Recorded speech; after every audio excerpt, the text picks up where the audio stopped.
With the rapid growth in the Tampa Bay area in the last couple of years, a major concern for activists is preserving our trees. The U.S. Forest Service found that we lost 36 million trees every year from urban and rural communities. This is over a longer period of time than a year. I should say it's over 5 years, but it's still an astounding number. ABC Action News in-depth reporter Stassi Olmos explains the issues cities face protecting trees here in Tampa Bay and what you can do to help. Actually, this is an older live oak over here, and one way you can tell is because of the very deeply furrowed bark. Kathy Harrelson is the chair of St. Pete's Urban Forestry Committee. The planting and the planning for trees is not something that should sit on a shelf.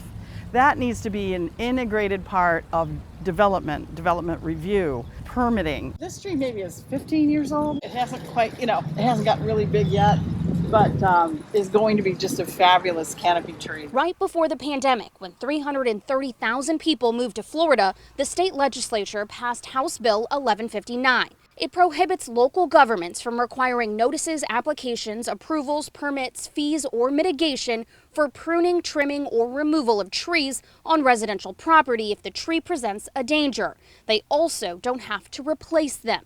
This means that as more homes go up, more trees are coming down. Many of the local governments in the past several years have had their hands tied behind their backs by the state. Tampa Bay Reforestation and Environmental Effort, Inc., also known as TREE, was founded in 1983. Since then, they've planted 27,000 trees throughout the Bay Area. We are not well off monetarily enough to be in courts battling developers and things like that. This is our grassroots way of adding back to the environment. Cities like St. Pete and Tampa have tree ordinances requiring things like permits to remove protected trees and developers to replace the canopy from trees they remove. An example of where Tampa took action to hold a developer accountable is right here at the aisles at Old Tampa Bay on Southwest Shore Boulevard. It's what Tree Inc. calls a massacre of 162 acres. After the entire lot was torn down without the necessary permits, the project halted for years. The company website now says, to date, we have retained and relocated 152 trees on site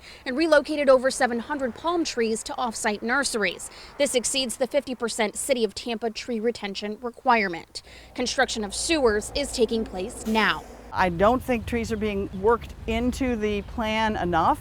And I've actually seen where they've taken down big oak trees and put up these little palms, which are not even natives. In fact, it's not even a real tree, it's actually a type of grass. So why should we care? Trees are main players in our everyday lives. They provide shade from the sun, which also reduces our home energy bills. They take up our CO2 and provide oxygen. They're habitats for wildlife, and they soak up stormwater. A community like where we are with a great tree canopy actually can reduce the cost of our flood insurance. As Tampa Bay continues to grow, they say we can all make sure trees do too.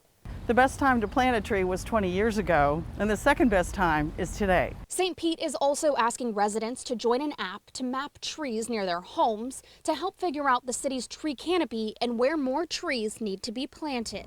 In Tampa Bay, I'm in-depth reporter Stassi Olmos, ABC Action News.